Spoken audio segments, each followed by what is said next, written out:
The scent of lilies hangs thick, cloying, mixing with the stale air of a room too small for this many hushed breaths. My eyes, raw and stinging, scan the faces, the black suits, the somber dresses. Then I see him, my husband, standing by the casket. And beside him, her. Not lurking, not trying to hide. Standing shoulder to shoulder with him, her hand resting lightly on his arm. A picture of supportive sympathy. In the church, at my mother's funeral, the world tilts. The floor beneath me seems to dissolve. The air goes thin, then vanishes entirely. My own breath hitches, a strangled sound in my throat that no one seems to hear over the low murmur of prayers and condolences. This is not happening. It cannot be happening. Not here. Not now. Not in this sacred, broken space where I am meant to be saying goodbye to the woman who gave me everything.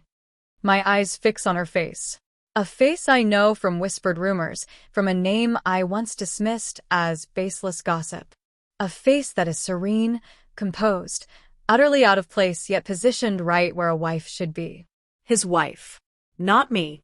She is here as his companion, his source of strength. At my mother's funeral, the sheer, audacious cruelty of it slams into my chest like a physical blow, knocking the grief right out of me for a terrifying, breathless second. It is replaced by something cold, hard, and entirely new. A fury that burns hotter than any fire. Where are you watching from right now? And what time is it? Let me know in the comments below. This story, it's about losing everything, piece by piece, until the only thing left is the fight. And if you haven't already, please subscribe. It helps me more than you know to keep telling these stories. Life before this moment, it wasn't perfect, but it felt solid. Normal. It was built on routine, on shared jokes over morning coffee, on the quiet comfort of knowing someone was there. We had a house, not grand, but ours. A dog, a fluffy, oblivious creature who wagged his tail no matter what. Weekends were for grocery shopping and maybe a movie. Holidays were spent with family.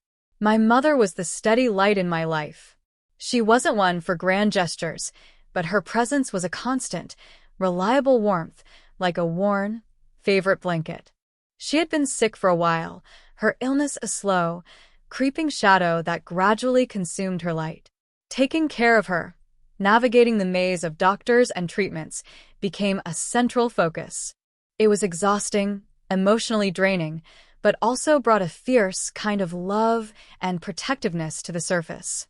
My husband was supportive. He would ask how she was, offer to help with errands, sit with me while I cried. He was my rock, or so I thought. He held my hand in the hospital room. He was there when the doctor delivered the news. He held me while I sobbed into his chest, my body racked with the raw, visceral pain of knowing she was gone. He planned the funeral with me, handled the calls, the arrangements, shielded me from the practicalities when I felt too numb to function. He was the grieving widower's pillar of strength. Except I was the grieving daughter. And he wasn't grieving with me, not really. He was performing. I see that now. Every comforting word, every gentle touch, every shared sigh, it was all a performance. A role he played flawlessly, right up until he brought his co-star onto the stage. The days leading up to the funeral are a blur of pain and logistical details. Choosing a casket, picking hymns, sorting through photos for the memorial video. Each task is a fresh wave of agony, a stark reminder of the finality of it all. My mother's favorite flowers. Her favorite color dress.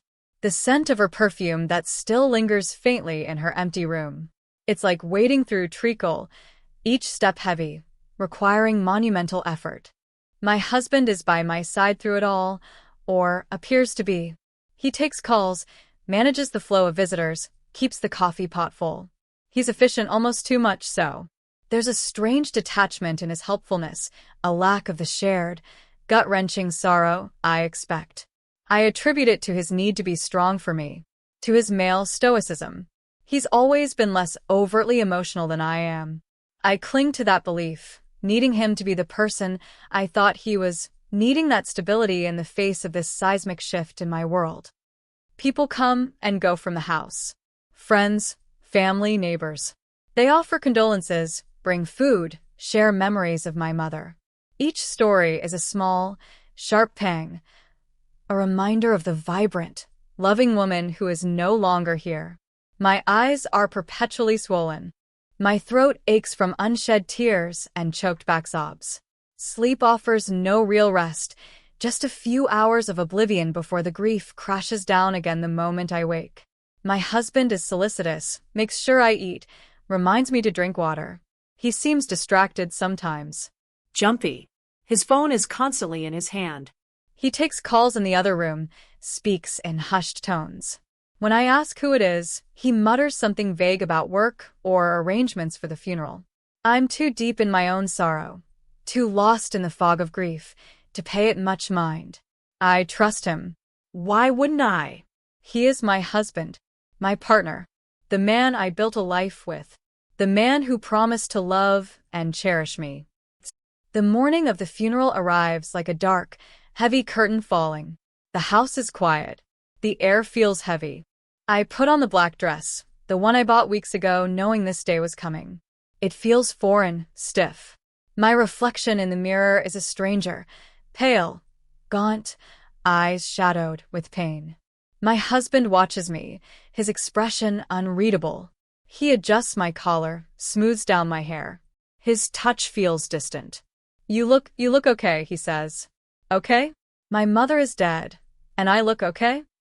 The words sting, but I'm too numb to react, too focused on getting through the next few hours. The church is filled with people. Flowers line the altar. The air is thick with the scent of lilies and sorrow. The organ music is a mournful hum that vibrates in my bones. I walk down the aisle, my arm linked with my husband's. His grip is firm, perhaps too firm. He guides me to the front pew, where my mother's casket sits draped in white. The reality of it hits again, a fresh wave of grief that threatens to pull me under. I sink onto the hard wood, my knees weak. The service begins. The eulogies, the readings, the hymns. I try to focus, to listen, to honor my mother's memory. But my mind keeps drifting, pulled back by the heavy anchor of my pain. Then I see her. The officiant is speaking, his voice a gentle drone. People are sitting or standing, their heads bowed. And there she is, a few rows back on the aisle. And he looks at her. Just a flicker of his eyes, quick, almost imperceptible. But I see it. And she is looking back. A quiet acknowledgement. And then I see her next to him later, after the service, during the receiving line outside the church. The sun feels too bright, the air too fresh after the stifling confines of the church. People are milling about, offering final words of sympathy before heading to the burial site. And there she is again. Close to him. Too close. He introduces her to a distant relative as a good friend, here to offer support, a good friend. At my mother's funeral, my mind reels, struggling to process the information. A support friend who is also his mistress? It's a sick, twisted joke. It feels like a violation of the most sacred space imaginable, my grief, my family's sorrow, the final moments honoring my mother. The burial is even harder. Standing by the open grave, watching the casket lowered into the earth. It's the physical manifestation of the finality, the closure I'm not ready for. Tears stream down my face, uncontrollable now. My husband stands beside me, his hand on my back. It feels perfunctory. I glans over. She's there too, a little further back, watching. Not with sorrow. With a strange, almost triumphant expression. My grief turns to a cold, hard stone in my gut. I make it through, somehow. On autopilot. Accepting condolences, shaking hands, nodding numbly. The drive to the wake feels surreal. The car is quiet. My husband asks if I'm okay. I can only nod. Words feel impossible. My voice is gone, stolen by grief and this new, horrifying realization. The wake is held at a local hall, a place my mother loved for family gatherings. More people. More hushed voices. Food is laid out on long tables. The air is thick with a different kind of scent now, casseroles, coffee, the faint smell of perfume and cologne. It feels less formal, more like a gathering, a chance to share memories and celebrate my mother's life. And there she is, again, at the wake. She's not standing next to him now, but she's clearly part of his orbit.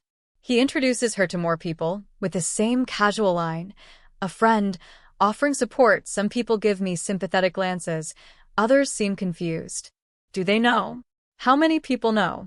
The thought sends a jolt of shame and humiliation through me. Is this public? Has he been flaunting this? At my mother's funeral and wake? The audacity. The sheer, unadulterated disrespect. It's not just a betrayal of our marriage, it's a desecration of my mother's memory. I can't eat. I can't small talk. I move through the room like a ghost, smiling weakly, nodding, accepting hugs that feel like an intrusion. My eyes keep finding her. She's talking to my husband, laughing softly at something he says. She looks perfectly comfortable, perfectly at home, as if she belongs here. The anger inside me boils, a toxic brew of grief, rage, and disbelief. I feel like screaming, like shattering the glass in my hand, like running out the door and never looking back. But I'm frozen, stuck in this nightmare, surrounded by people who loved my mother, while this woman, my husband's mistress, parades around as his support friend. I try to talk to him. Later, when he's momentarily alone near the drinks table. My voice is a raspy whisper. What is she doing here? I ask, the question loaded with everything I'm feeling. He looks startled, then his face closes off. She's here for me, he says, his voice low but firm. She's a friend. I needed support today too, you know. This is hard on everyone, hard on everyone. He's equating his discomfort, his need for his mistress's presence with my grief, with the pain of losing my mother. It's beyond comprehension. It's a level of narcissism I never imagined he possessed. Support. I echo, the word tasting like ash. You needed her support? At my mother's funeral? Do you have any idea how this looks?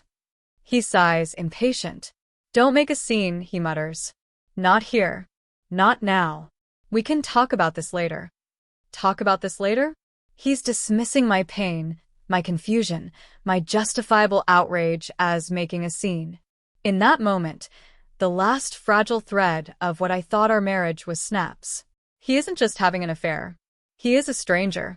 A cruel, calculating stranger who is using the most painful day of my life to further his own twisted narrative. He sees nothing wrong with this. He feels no shame, only annoyance that I'm bringing it up. The rest of the wake is a blur of forced smiles and internal screaming. I avoid him. I avoid her. I talk to people about my mother, sharing memories, trying to keep the focus where it should be. But the image of her face, her hand on his arm, is seared into my mind. It overlays every memory, every conversation.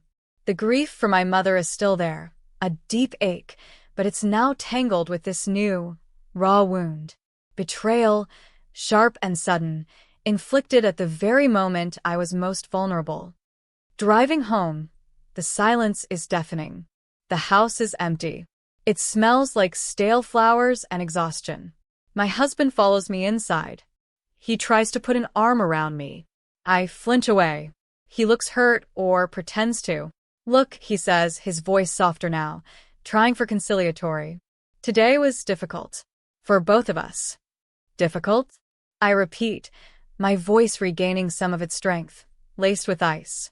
Difficult was watching my mother die. Difficult is burying her. What you did today, that wasn't difficult. That was a choice. A cruel, despicable choice. He runs a hand through his hair. She's just a friend, he insists, the lie thin and transparent now. Don't, I say, holding up a hand to stop him. Don't insult my intelligence. Don't lie to me anymore. Not after today. I saw you. I saw her. I'm not an idiot. He falls silent. The air crackles with unspoken accusations, with years of buried truths suddenly unearthed in the most brutal way possible. We stand in the hallway, two strangers in a house that no longer feels like a home. The days that follow are a descent into hell.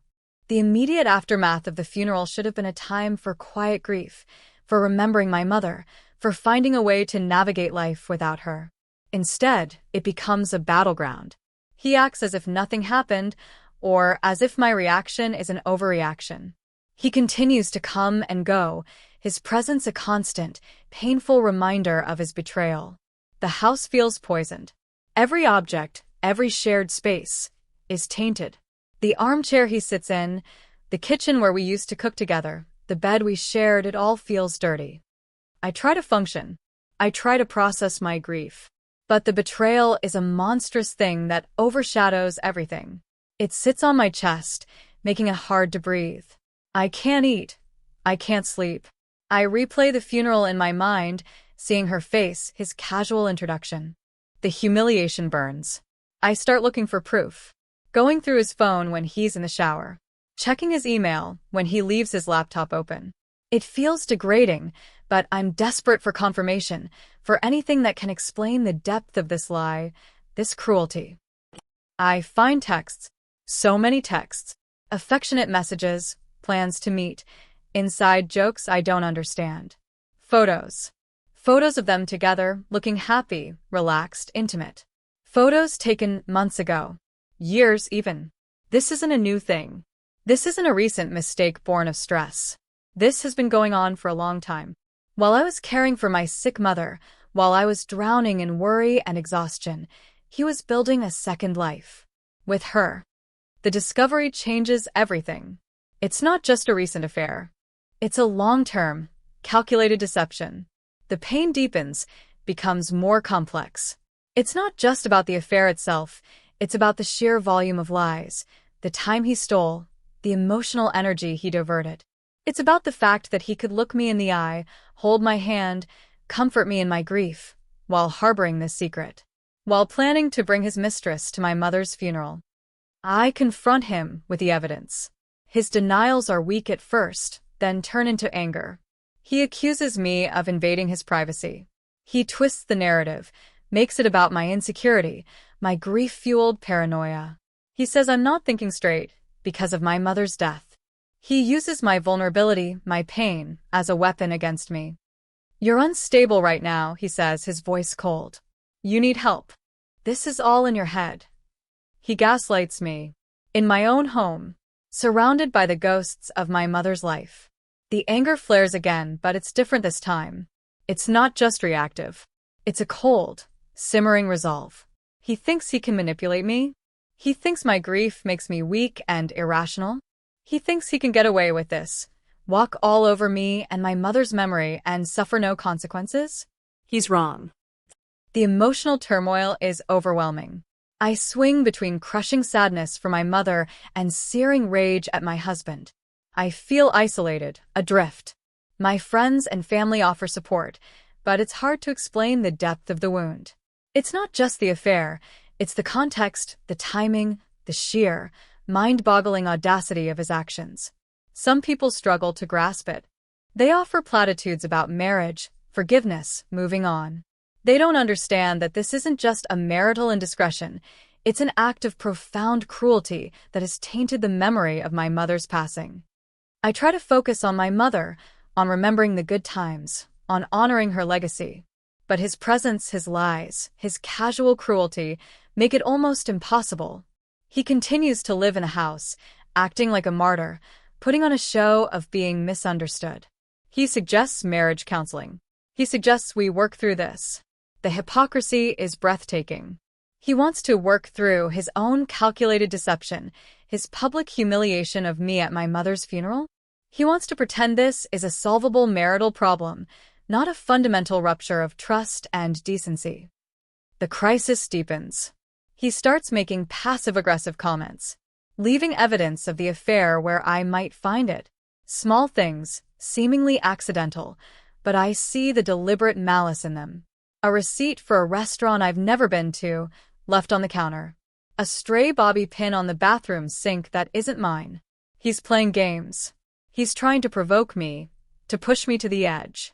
Perhaps he wants me to lose control, to confirm his narrative that I'm unstable. Perhaps he wants me to be the one who leaves so he can claim I abandoned the marriage.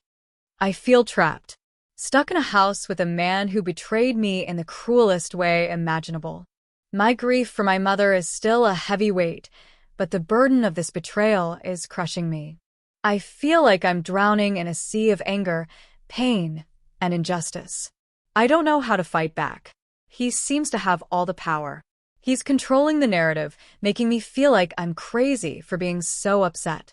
My energy is sapped by grief, leaving me little strength to confront him, to fight for myself. It feels hopeless, like he has won. He has stolen my peace, tainted my memories, and is getting away with it. I spend hours alone, sitting in the quiet house, the silence amplifying my despair. I look at photos of my mother, her smiling face a painful reminder of what I've lost.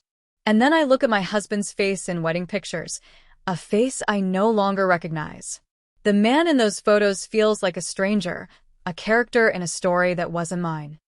One evening, sitting in my mother's empty armchair, a wave of utter despair washes over me. I feel completely broken. My mother is gone, the one person who loved me unconditionally, who would have been my rock through this. And the man I thought was my other rock has shattered himself into a million pieces of lies and betrayal. I am utterly alone. The future stretches before me, bleak and empty. What's the point? How do I even begin to move forward from this level of pain, this depth of betrayal? It feels insurmountable. And then a flicker, a small, stubborn ember of resistance in the ashes of my despair. I remember something my mother used to say. She wasn't a woman of grand pronouncements, but she had a quiet strength, a resilience that saw her through tough times. Sometimes, she would say, her eyes steady, the only way through is straight ahead. You put one foot in front of the other, and you keep going. You don't let them break you. You don't let them break you. His words echo in my head. You're unstable right now, his actions, bringing her to the funeral, gaslighting me, leaving deliberate clues. He wants to break me. He wants me to be a victim, consumed by grief and rage, easily dismissed.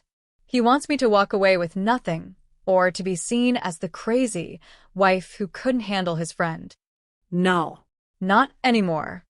My mother wouldn't have stood for this. She wouldn't have let someone walk all over her, especially not at her own funeral, at the hands of someone she had welcomed into her family.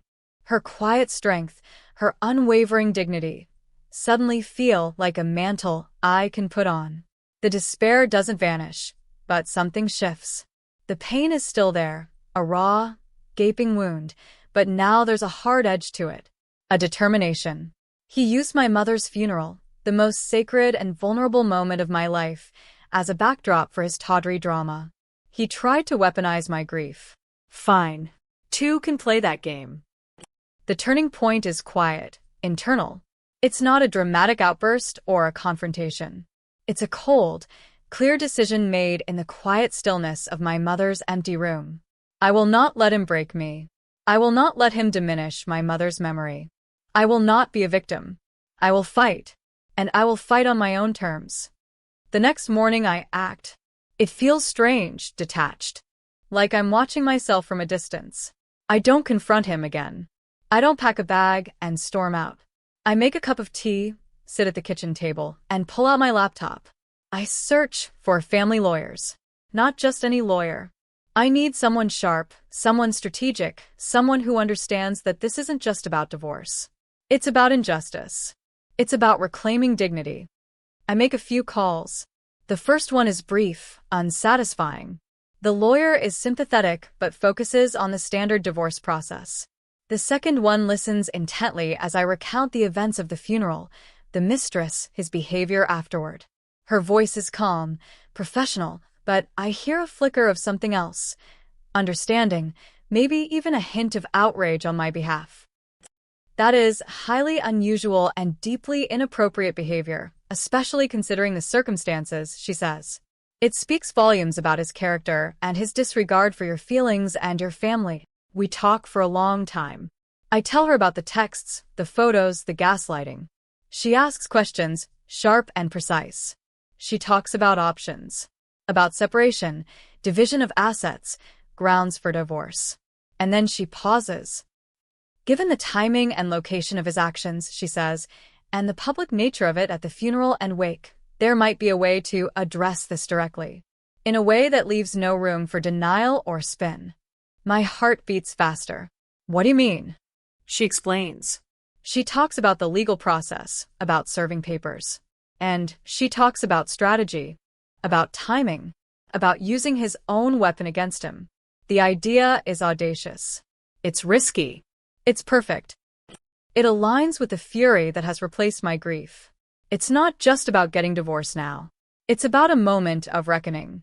A moment where he cannot hide, cannot lie, cannot twist the narrative. A moment where his actions are laid bare for everyone to see, just as he laid bare his infidelity at my mother's funeral. The plan takes shape over the next few days. It's a delicate dance of strategy and timing. It requires silence on my part, a carefully constructed mask of quiet grief and withdrawal. I act distant, yes, but not overtly hostile. I let him think I'm still in shock, still processing, perhaps even falling into the despair he seemed to expect. He seems almost relieved by my apparent withdrawal. He moves through the house with more confidence, less caution. He probably thinks he's weathered the storm, that I'll eventually just accept the situation or fade away. He has no idea. My lawyer works quickly.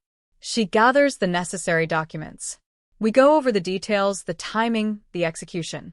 It feels cold, clinical, yet charged with a potent energy. This isn't revenge, not purely. It's justice. It's a reclaiming of power. It's about saying, loud and clear, that my pain is real, my mother's memory is sacred, and his actions have consequences. The date is set. It needs to be public, unavoidable, and timed for maximum impact. There's one final, key event in the traditional mourning period for my family, a post-wake gathering, a less formal get-together a few days later for close friends and family to share stories and support one another. It's held at my mother's favorite community hall. My husband, of course, plans to attend. He will be there, surrounded by people who know us, who knew my mother. And if I know him, he'll be putting on a show, playing the part of the supportive, slightly beleaguered husband whose wife is understandably going through a lot. This is it. The perfect storm. The day of the gathering arrives. I dress carefully, choosing an outfit that is somber but composed. I feel a strange calm, an eerie stillness before the storm. My husband is already dressed, looking expectant. He attempts a conciliatory gesture, suggesting we drive together. I decline, citing a need for some quiet time alone before facing people again. He looks mildly annoyed, but doesn't push. He leaves first. I wait. I call my lawyer. She confirms everything is in place. The process server is ready. They will be there. At the hall. The drive there is a blur. My hands are steady on the wheel. My mind is clear. The grief for my mother is still present, a dull ache beneath the surface, but the adrenaline of anticipation, the cold focus of my purpose, overshadows it. I pull into the parking lot of the hall. Cars are already there. Music is playing softly inside. The air is cool and crisp. I walk towards the entrance, my steps firm. I see people through the windows, mingling, talking. I take a deep breath. This is it. The moment of truth. The moment where he faces the consequences of his actions, not in a private conversation he can lie his way out of, but in front of everyone. I step inside. The room falls silent for a brief moment as I enter, all eyes turning towards me. I offer a small, sad smile, nodding acknowledgments. I scan the room. I see my family, my friends, my mother's oldest friends. And I see him, my husband, standing near the back, talking to my uncle. He sees me, and his smile is strained, a performance he's clearly tired of maintaining. He starts to walk towards me, probably to offer some public display of marital unity, to reinforce his narrative. But before he can reach me, the door behind me opens again, and two people step inside. A man and a woman, both dressed professionally. They look calm, deliberate. They scan the room, their eyes settling on my husband. They walk directly towards him. The hum of conversation in the room doesn't stop immediately, but a subtle shift occurs. People notice the newcomers, their purposeful stride. They notice they are heading towards my husband. My uncle stops talking. My husband looks at them, a flicker of confusion on his face. He doesn't recognize them. The man reaches him first. He stops directly in front of him. He holds out a stack of papers. Legal papers. I see the color drain from my husband's face. His eyes widen in disbelief. He looks at the papers, then at the man, then his eyes dart to me, standing frozen by the door. The man's voice is clear, cutting through the low murmur of the room. It's loud enough for everyone nearby to hear. Mr. Husband's full name, the man says, his voice formal, devoid of emotion. You have been served. He presses the documents into my husband's hand. My husband stares at the papers as if they are venomous snakes. He opens his mouth, but no sound comes out. He looks around wildly, at the faces staring at him, confused, questioning. The room has gone silent now. All eyes are on him. He looks at me again, his expression a mixture of shock, betrayal, and pure, unadulterated rage. He realizes what this is. He realizes I knew. I planned this. I waited for this moment. And then he screams. It's not a word. It's a raw, guttural sound of pure shock and fury. It rips through the quiet solemnity of the gathering, jarring everyone. He throws the papers to the floor, scattering them across the polished wood. His face is contorted with rage, his eyes fixed on me. You did this, he roars, his voice booming, shattering the fragile peace. Here, you did this here? He lunges towards me, but my uncle steps in front of him, putting a hand on his chest. Other family members rush forward, murmuring, trying to understand what's happening. The server stands calmly, observing. I don't say a word. I don't need to. His scream, his reaction, has said everything. Everyone in that room now understands. This wasn't about him needing support. This wasn't about me being unstable. This was about his betrayal. And I, the grieving daughter, the wronged wife, have just delivered a consequence he never saw coming. He is completely blindsided. He expected grief. He expected tears. He expected maybe a private confrontation he could lie his way out of. He never expected to be publicly stripped bare, served divorce papers, at a gathering honoring my mother's memory, the very place he chose to parade his infidelity. He is escorted out, still shouting, still railing. The mistress, who must have been lurking somewhere nearby, is nowhere to be seen. She seems to have evaporated the moment things went south. The room is left in stunned silence. People look at me, their faces a mixture of shock, sympathy, and dawning understanding. My uncle comes over, putting a protective arm around me. My aunt picks up the scattered papers, her expression grim. The immediate aftermath of the climax is heavy, charged. The air in the hall feels thick with the sudden exposure, the raw emotion. People gather around me, asking questions, offering support. There's shock, yes, but also a sense of vindication in some of their eyes. They saw what he did. They saw him bring her to the funeral. And now, they've seen him serve justice, delivered not with tears and pleading, but with cold, calculated precision. The rest of the gathering is different than planned. The focus shifts, inevitably. The whispers are about the papers, about the scream, about his mistress. It's painful in a new way, the private agony of my marriage laid bare in front of everyone. But there's also a strange sense of relief. The secret is out. The truth, in this specific legal form, has been delivered. I leave the hall feeling utterly drained. The adrenaline is gone, replaced by a profound exhaustion. But beneath the exhaustion, there's a quiet strength I didn't know I had. I did it. I didn't let him break me. I didn't let him use my mother's funeral as a stage without consequence. I took back control. The legal process begins. It's messy, as divorces often are, especially divorces involving betrayal and a public serving of papers. He tries to fight back, tries to paint me as vindictive, as unstable. But my lawyer is prepared. We have the texts, the photos, the witness of his behavior at the funeral and the wake. His own actions speak louder than any lies he can conjure. The house feels emptier now that he's gone, but also cleaner. The poisoned air slowly dissipates.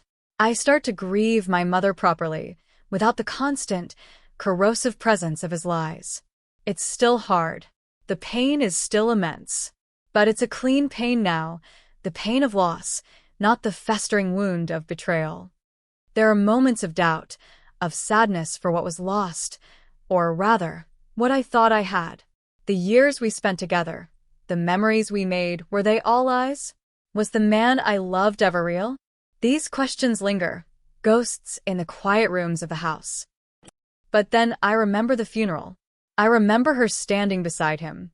I remember his casual cruelty, his insistence that his mistress was just a support friend. I remember his scream when he was served, and the doubt recedes. The reality of who he is, what he was capable of, is stark and undeniable. The divorce is finalized. It's a difficult process, dissecting a life shared, dividing assets, untangling finances. But I get through it. I rely on my family, my true friends. I find strength in the memory of my mother, in her resilience. I honor her by choosing to move forward, not to be consumed by bitterness. The house is mine now. It feels like a fresh start. I rearrange furniture, paint walls. I make it my own again. It's no longer tainted by his presence, by his lies. It's just a house, a place to rebuild. The path ahead is uncertain. I am a widow, in a sense, though not in the way I ever expected. My mother is gone. My marriage is over. My life, as I knew it, has been irrevocably changed. But I am standing. I am not broken. I learned a hard lesson about trust, about appearances, about the capacity for cruelty in the people closest to you. But I also learned about my own strength, about the quiet power of strategic action, about the importance of not letting others define you, or diminish your pain, or desecrate the memory of those you love. The grief for my mother is a part of me now, a constant ache, a reminder of the love I lost. But the wound of betrayal has healed, leaving behind a scar, yes, but also a hardened resilience. I faced the worst and I found a way through, not just through the grief, but through the treachery. I didn't get angry and lash out blindly. I waited. I planned. I fought smart. And I won. Not in a triumphant, joyful way, but in a quiet, deeply satisfying way. I protected my mother's memory. I reclaimed my dignity. I took back my life. If this story hit close to home, I'd love to hear your version if you feel comfortable sharing it. Sometimes, just knowing you're not alone helps more than anything. Drop a comment below with where you're listening from and what time it is. And if you haven't already, please subscribe. It truly helps me bring more of these stories to life.